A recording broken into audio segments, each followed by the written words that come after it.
오늘 말씀 보겠습니다. 창세기 3장 14절에서 24절. 창세기 3장 14절에서 24절 말씀을 한 절씩 교독하겠습니다. 여호와 하나님이 뱀에게 이르시되 내가 이렇게 하였으니 내가 모든 가축과 들의 모든 짐승보다 더욱 저주를 받아 배로 다니고 살아있는 동안 흙을 먹을지니라.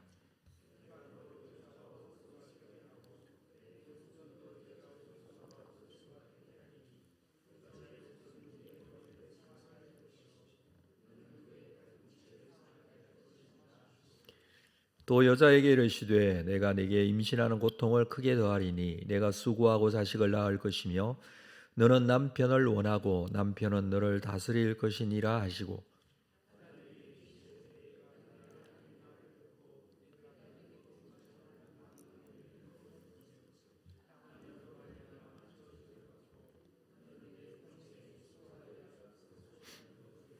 땅이 내게 가시덤불과 엉겅퀴를 낼 것이라. 내가 먹을 것은 밭의 채소인즉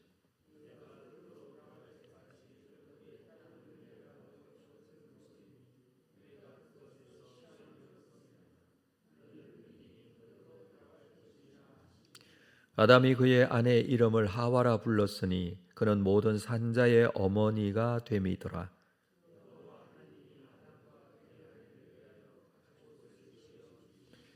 여호와 하나님이 이르시되 보라, 이 사람이 선악을 아는 일에 우리 중 하나같이 되었으니 그가 그의 손을 들어 생명나무 열매도 따먹고 영생할까 하노라 하시고,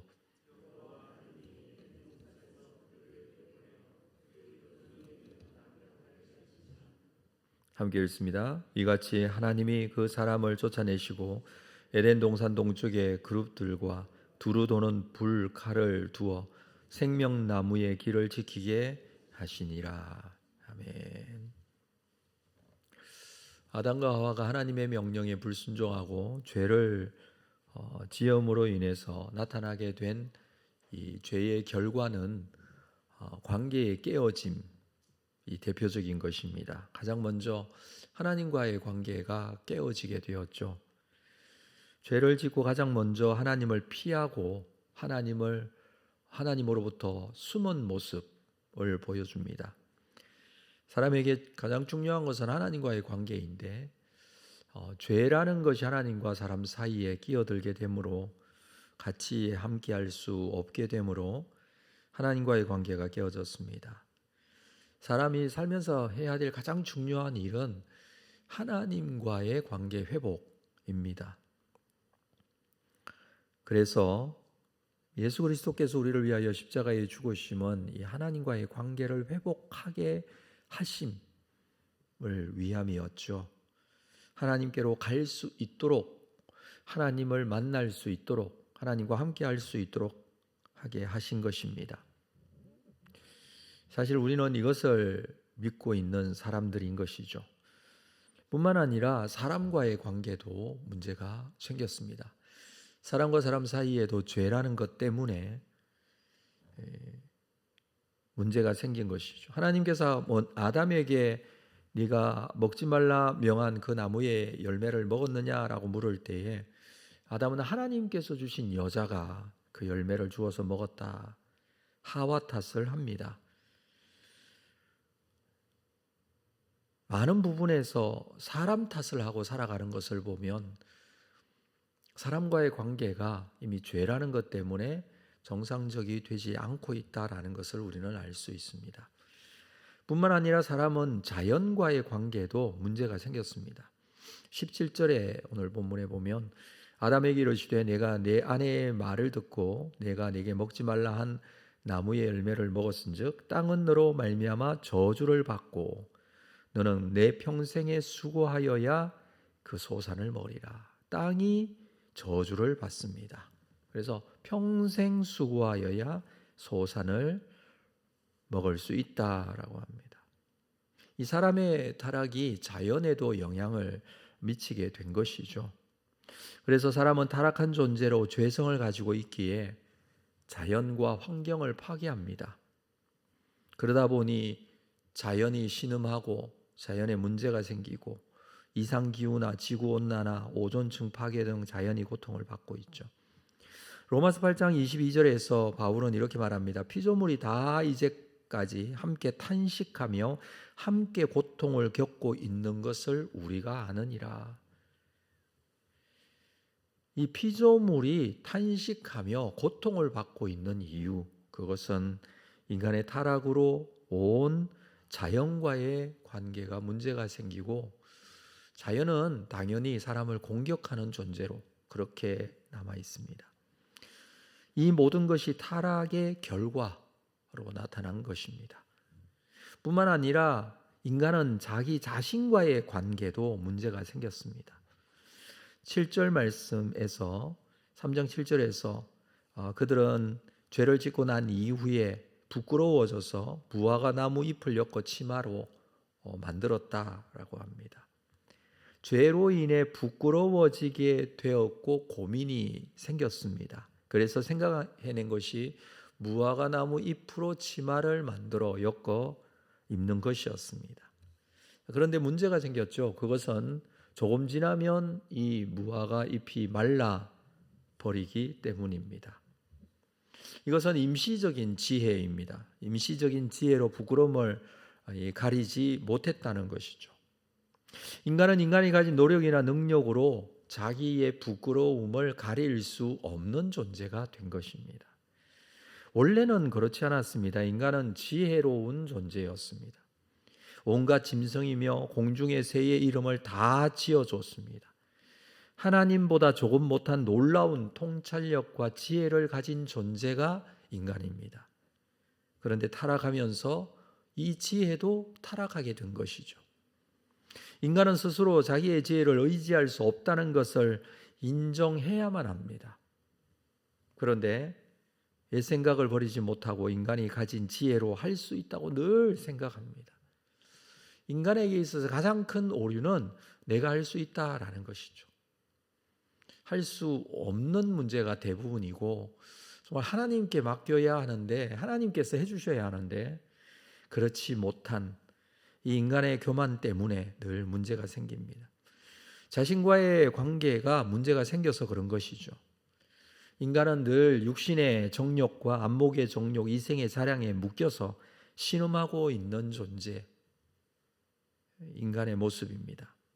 하나님 앞에서 타락한 존재인 사람은 자신을 믿을 수 없게 된 것입니다. 그런데 이것을 하나님께서 그냥 두지 않으시죠. 하나님과의 관계에, 또 사람과 사람과의 관계에, 자연과의 관계에, 자신과의 관계에 문제가 생긴 이 죄지은 인간을 그냥 두는 것이 아니었습니다. 오늘 본문 21절에 보면 여호와 하나님이 아담과 그의 아내를 위하여 가죽옷을 지어 입히셨다라고 합니다. 하나님께서는 인간의 타락 후에 아담과 그의 아내 이 하와를 위해서 짐승을 희생시키시고 가죽옷을 만들어 지어 입히신 것입니다. 이 가죽이라는 오르라는 이 단어는 레위기에 보면 제사를 드릴 때에 속죄용 제물에 사용하는 단어입니다. 가죽을 얻기 위해서는 짐승을 잡아야 되고 희생이 있어야 가죽을 얻을 수 있습니다. 옷이라는 옷이라는 것은 긴 옷이라는 뜻인데 가리우다라는 그런 의미를 가지고 있습니다. 그래서 이 가죽옷, 오르케토네트라는 이 단어는 어떤 희생을 통해서 우리의 잘못을 가리운다라는 그런 의미이죠.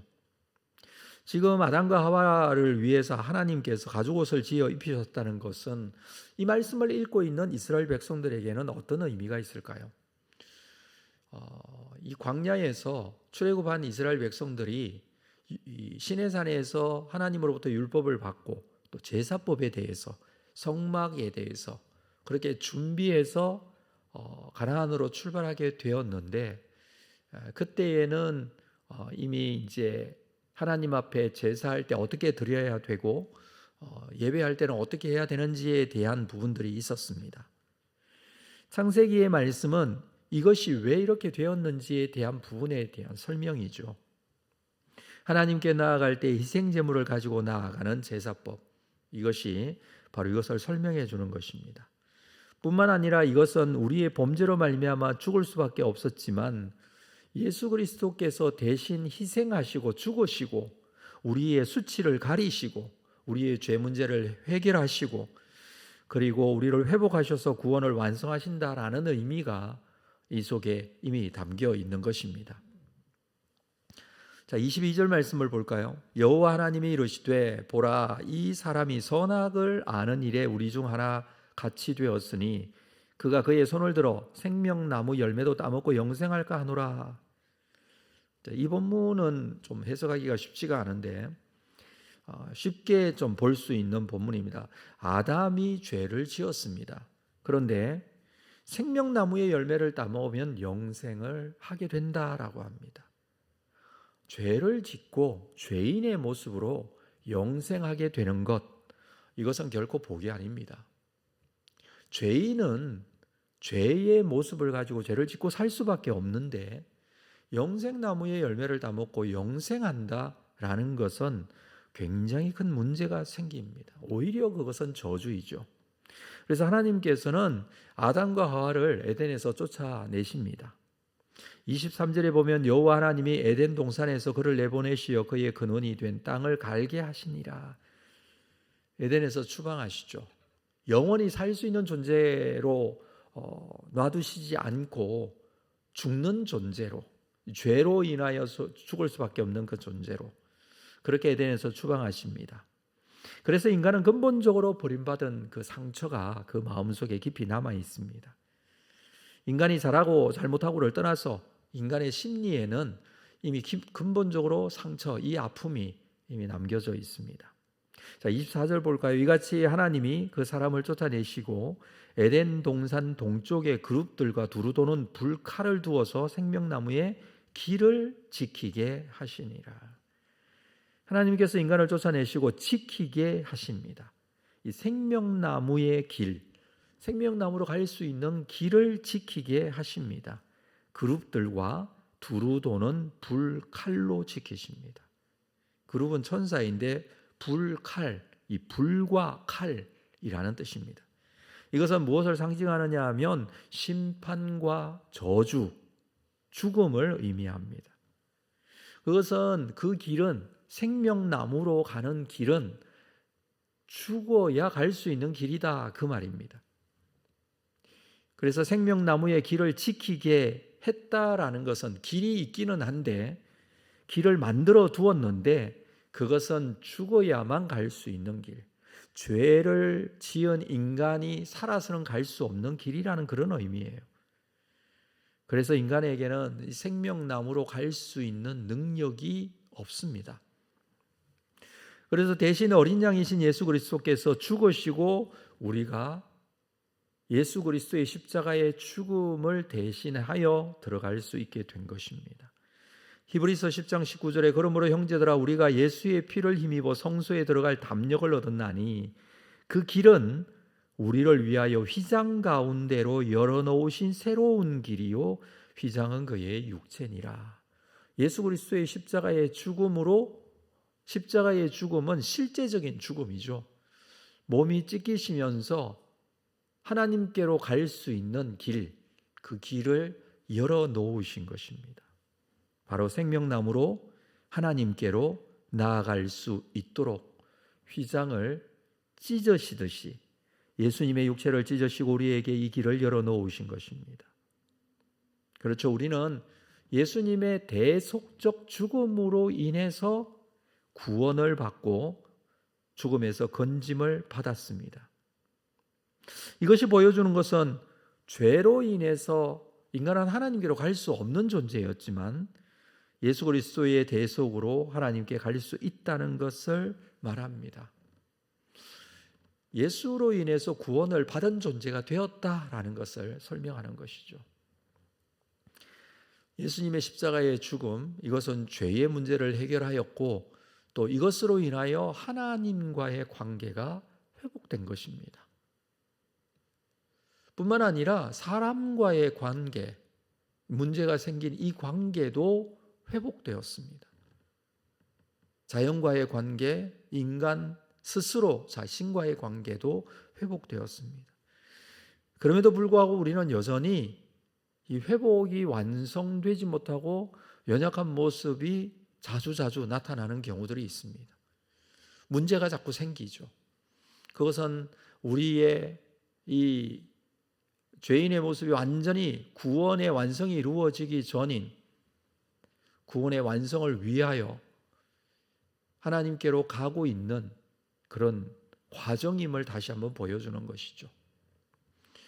우리가 살아내야 할 삶의 자리에서 이미 예수께서 이루신 완성하신 이 회복의 역사를 우리 스스로 믿고 우리는 우리 자신의 육신의 정욕, 안목의 정욕, 이생의 자랑 이런 것들로 인해서 자꾸 죄의 문제에 얽히고 연약한 모습이 드러나지만 그럴 때마다 예수 그리스도의 십자가를 의지하고 믿음 가운데 구원받았음에 대한 확신과 믿음 가지고 하나님께서 나를 여전히 붙들고 계시고 사랑하신다는 확신을 가지고 주님 앞에 나 자신을 내어드릴 수 있는 그런 믿음이 필요한 것입니다. 이 사실을 믿고 오늘도 내 속에서 역사하시는 하나님의 은혜, 그 하나님의 구원의 은혜, 이것을 굳게 붙잡고 하나님께 더 가까이 나아가시는 여러분들 다 되시기를 주님의 이름으로 축복합니다. 기도하겠습니다. 거룩하신 아버지 하나님, 오늘 이 아침에 다시 한번 우리 인간의 본질과 또 주님 앞에 구원받은 존재의 귀한 말씀 다시 한번 우리의 가슴 속에 담습니다. 우리가 믿음이 없으면 우리의 삶이 온전하게 될 수 없다는 사실을 다시 한번 깨닫습니다. 이미 우리에게 그리스도의 십자가의 은혜의 능력 허락하여 주셔서 구원의 확신을 가지게 하셨고 하나님께 나올 수 있도록 하셨고 우리 문제가 생겼던 여러 죄로 인한 결과들이 우리를 힘들게 하고 아프게 할 때마다 이 그리스도의 십자가의 은혜를 기억하게 하시고 붙들게 하셔서 우리의 삶 속에서도 항상 주님과 동행하는 삶이 될 수 있도록 함께하여 주시기를 원합니다. 예수 그리스도의 십자가로 인하여 하나님께로 갈 수 있는 길을 열어놓으신 이 놀라운 복음의 말씀이 내 심령 가운데 다시 한번 잘 새겨지게 하시고 그 말씀을 붙들고 우리의 삶의 자리에서도 구원받은 자로서 관계가 회복된 자로서 믿음 가지고 살아갈 수 있도록 인도하여 주옵소서. 예수 그리스도의 이름으로 기도합니다. 아멘.